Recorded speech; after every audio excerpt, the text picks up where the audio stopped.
Hi everyone, কী হালচাল বলো? ভাবছো এখানে আমি কেন আজকে চুল দেখিয়ে ভিডিওটা শুরু করছি?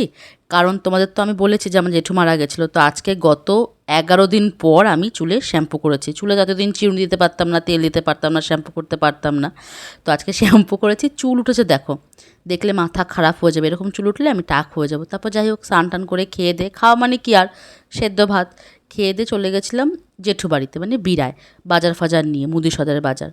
তো ওইখানে গিয়ে দেখো এই পুষিটা কী সুন্দর, ওকে আদর করছি, ও লাভার চলে এসছে।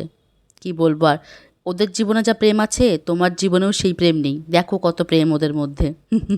তারপর বাড়ি আসার সময় পিসি আবার একটু বাদাম আর লস্যি খাইয়েছে।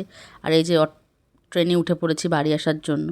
আর কতক্ষণ বলো, সন্ধ্যা হয়ে গেছে, বাড়িতে ফিরতে হবে। বাড়ি এসেছি, এসে দেখছি বাবা আবার মিষ্টি নিয়ে এসছে বাড়াবাড়ি।